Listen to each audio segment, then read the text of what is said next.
Servicing of multi split AC part 1। Hello, मेरा नाम प्रीति है। मुझे आशा है कि आप सभी आज के सेशन के लिए उत्साहित होंगे। इस मॉड्यूल में हम मल्टी स्प्लिट एसी की सर्विस करना सीखेंगे। इस अभ्यास के अंत में आप सक्षम होंगे मल्टी स्प्लिट एसी के इलेक्ट्रिकल कंपोनेंट की पहचान करने में, मल्टी स्प्लिट एसी की सर्विस और इंस्टॉल करने में। अब आइए इस अभ्यास को करने के लिए आवश्यक इक्विपमेंट, सामग्री और टूल्स पर एक नजर डालें। आवश्यक टूल्स, इंस्ट्रूमेंट्स या कंज्यूमेबल आइटम्स। ट्रेनी किट 1 नग, double ended spanner 14 mm, 15 mm, 16 mm, 17 mm, 19 mm 1 नग, 1/4 इंचेस वाल्व की 1 नग, पाइप कटर 1 नग, फ्लेयरिंग टूल सेट 1 नग, ड्रिलिंग मशीन 1 नग, एयर ब्लोअर 1 नग, प्रेशर गेज 1 नग, कंपाउंड गेज 1 नग, एक स्प्लिट सिस्टम 1 नग, मल्टीमीटर 1 नग, वैक्यूम क्लीनर 1 नग, एनीमोमीटर 1 नग, वायर ब्रश 1 नग, फिन कॉम्ब 1 नग, टेस्ट लैंप 1 नग, स्क्रू ड्राइवर 1 सेट, टेस्टर 1 नग, कटिंग प्लायर 1 नग, नोज प्लायर 1 नग, वायर स्ट्रिपर 1 नग। आवश्यक इक्विपमेंट, मल्टी स्प्लिट सिस्टम 1 नग। आवश्यक सामग्री या कंपोनेंट्स, 1/4 इंचेस यूनियन कनेक्शन 1 नग, 1/4 inches copper tube 5 feet, cotton waste आवश्यकतानुसार, फ्लेयर नट्स 4 नग। आइए देखें कि मल्टी स्प्लिट या VRF एयर कंडीशनर क्या है। मल्टी स्प्लिट एयर कंडीशनिंग में, जिसे VRV वेरिएबल रेफ्रिजरेंट वॉल्यूम और VRF variable refrigerant flow system भी कहा जाता है, कई इंडोर यूनिट से जुड़ने के लिए एक ही आउटडोर यूनिट का किया जाता है, जिससे ये अलग अलग जलवायु आवश्यकताओं वाले स्थानों के लिए आदर्श होते हैं। Single room split air conditioner के विपरीत, मल्टी स्प्लिट एयर कंडीशनर एक साथ कई कमरों को ठंडा कर सकते हैं। इनमें मुख्य अंतर इनके सेटअप में है। स्प्लिट एसी में एक कंप्रेसर और एयर आउटलेट होता है, जबकि मल्टी स्प्लिट एसी में 5 आउटलेट होते हैं, जो सभी एक कंप्रेसर से जुड़े होते हैं। इंटीरियर यूनिट्स दीवार पर, फर्श पर या छत पर लगाई जा सकती हैं, जो रेफ्रिजरेंट पाइपलाइनों और केबलों के माध्यम से आउटडोर यूनिट से जुड़ी होती हैं। अब आइए देखें कि यूनिट की सर्विस कैसे करें। टास्क 1, मैकेनिकल कंपोनेंट्स की पहचान करना। यूनिट से प्लग हटा दें, फ्रंट ग्रिल हटा दें, इंडोर यूनिट से नियंत्रण बोर्ड कवर हटा दें, कंडेंसिंग यूनिट तक वायरिंग सेक्शन और लिक्विड लाइन का स्थान निर्धारित करें। कंडेंसिंग यूनिट के आउटर कवर और कंट्रोल पैनल कवर को खोलकर हटा दें।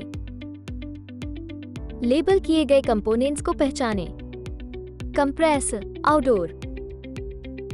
कंप्रेसर रेफ्रिजरेंट गैस को संपीड़ित करके और इसे लिक्विड अवस्था में परिवर्तित करके एयर कंडीशनिंग सिस्टम में एक महत्वपूर्ण भूमिका निभाता है।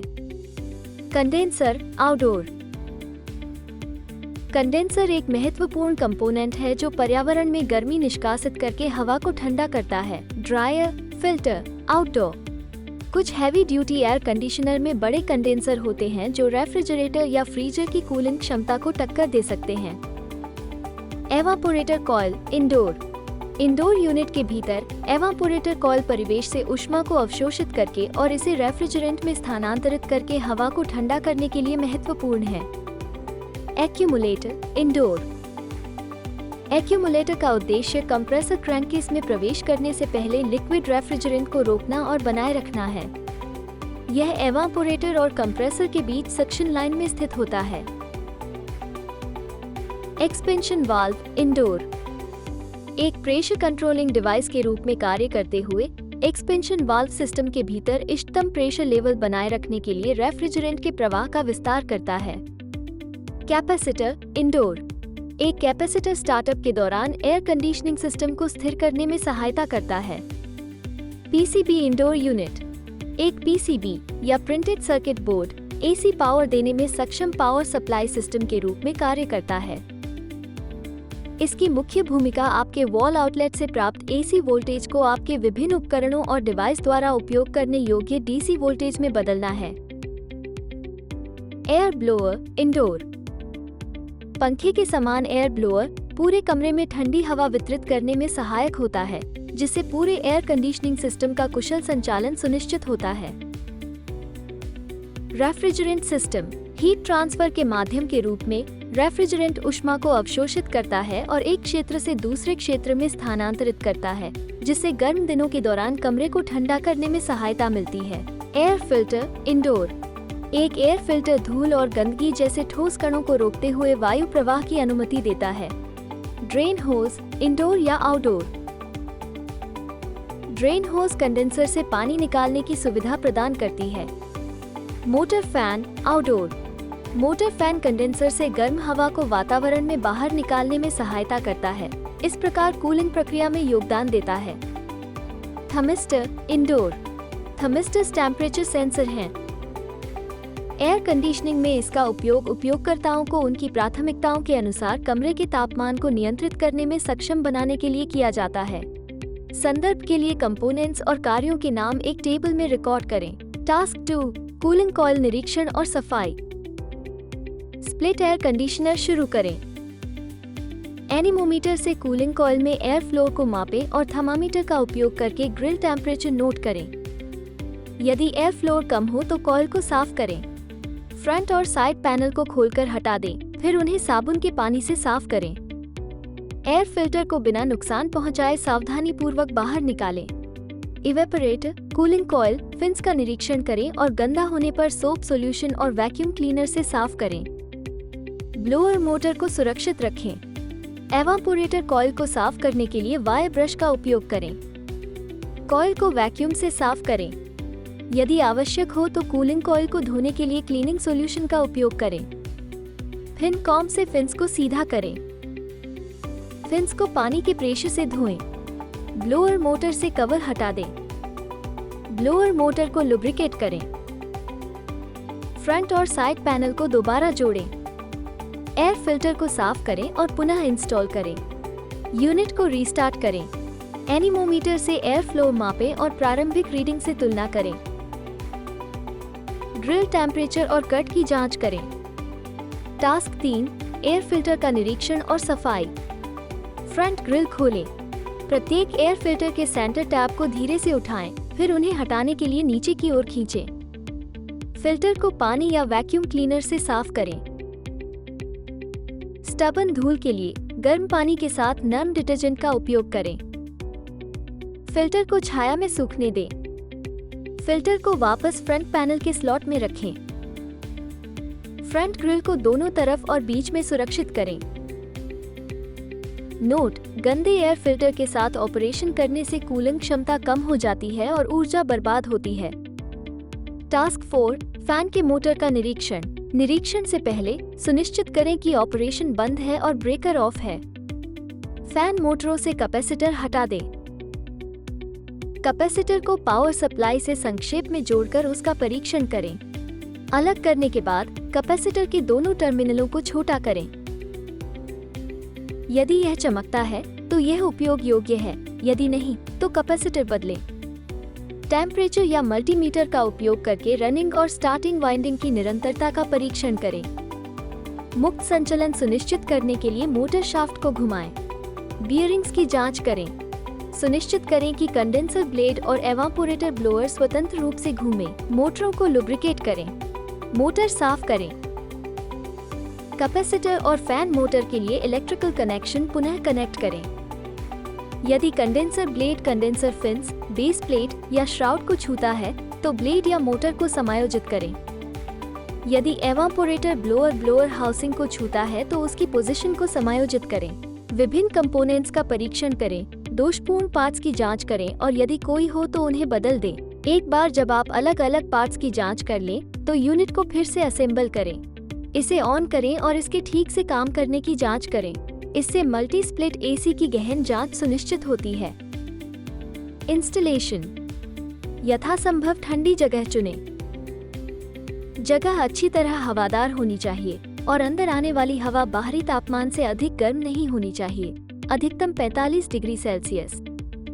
ड्यूल सिस्टम किट के साथ इंस्टॉलेशन।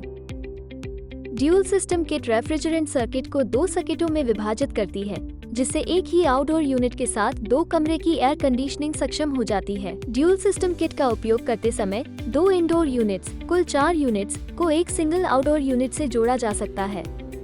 ड्यूल सिस्टम किट स्थापित करने के लिए सबसे पहले केप बॉक्स को हटा दें।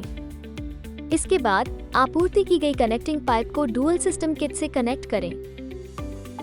दिए गए टैपिंग स्क्रू 4 पीसी के साथ आउटडोर यूनिट की पिछली सतह पर ड्यूल सिस्टम किट लगाएं और ड्यूल सिस्टम किट को आउटडोर यूनिट के सर्विस वाल्व से कनेक्ट करें, जैसा कि नीचे दिखाया गया है। सबसे कम लंबाई वाली रेफ्रिजरेंट ट्यूबिंग इंस्टॉल करना और मोड़ों की संख्या कम करना। निर्माता के इंस्टॉलेशन मैनुअल का संदर्भ लें। आउटडोर और इंडोर यूनिट के बीच करीबी दूरी बनाए रखें। ट्यूबिंग की लंबाई मैनुअल में निर्दिष्ट अनुसार बनाए रखें। ऑयल को कंप्रेसर में वापस लाने के लिए कंडेंसिंग को एवापोरेटर से हाई लेवल पर रखने से बचें। यदि लंबाई निर्दिष्ट लंबाई से अधिक हो गई है, तो कितना अधिक लुब्रिकेंट ऑयल डालना है, इसके लिए निर्माता से परामर्श लें। ट्यूबों को काटने और मोड़ने के लिए बेंड की संख्या कम करें। बेंड करते समय ऐंठे नहीं। ट्यूबिंग का सही आकार बनाए रखें और ट्यूबिंग को सावधानी से खोलें। दीवारों में छेद करते समय सुनिश्चित करें कि वे वाष्प और लिक्विड लाइनों, बिजली केबलों और कंडेंसर ड्रेन पाइप जैसे विभिन्न कंपोनेंट्स को समायोजित कर सकें। समग्र आकार को मापने और उचित फिटिंग के लिए 1 या 2 पीवीसी पाइप का उपयोग करने की सलाह दी जाती है। टाँकने से पहले लाइन ट्यूबों को हिलाना सुनिश्चित करें और ब्रेजिंग के लिए फ्लेयरिंग करते समय दरारों का सावधानी पूर्वक निरीक्षण करें। एक बार जब ट्यूबिंग सही ढंग से स्थापित हो जाए तो प्रेशर का परीक्षण करें, वैक्यूम करें और सिस्टम को चार्ज करें। सिस्टम शुरू करने से पहले वायरिंग इंस्टॉलेशन को सत्यापित करें। सक्शन लाइन पर फोम इंसुलेशन लगाएं और पाइपों को ठीक से क्लैंप करें। इंडोर में मुख्य स्लोप और कमरे के बाहर कंडेंसर ड्रेन इंस्टॉल करना। सुनिश्चित करें कि ट्रे की ऊंचाई को ध्यान में रखते हुए एवापोरेटर यूनिट 1/2 इंचेस स्लोप के एंगल पर है। कंडेंसर ड्रेन पाइप को एवापोरेटर आउटलेट से बाहर से कनेक्ट करें, ये सुनिश्चित करते हुए कि इससे दूसरों को कोई असुविधा न हो। जल निकासी के लिए कठोर पीवीसी पाइप का विकल्प चुनें। यदि पारदर्शी लचीले पीवीसी पाइप का उपयोग किया जाता है, तो सुनिश्चित करें कि ट्यूबिंग में कोई छेद न हो। पाइप क्लैंप का उपयोग करके पाइप को उसकी जगह पर सुरक्षित करें। एक बार इंस्टॉल हो जाने पर यूनिट को चालू करें और इसके परफॉर्मेंस की जांच करने के लिए इसे चलने दें। इस अभ्यास के अंत पर आ गए हैं। आइए इस मॉड्यूल में हमने जो सीखा है उसको दोहराएं। इस प्रकार हमने मल्टी स्प्लिट एसी के इलेक्ट्रिकल कंपोनेंट की पहचान करना और इसे इंस्टॉल करना सीख लिया है। आशा है आप इसे स्पष्ट रूप से समझ गए होंगे। इस अभ्यास को अपने इंस्ट्रक्टर की सहायता से करें। आप सभी को धन्यवाद। मिलते हैं अगली वीडियो में।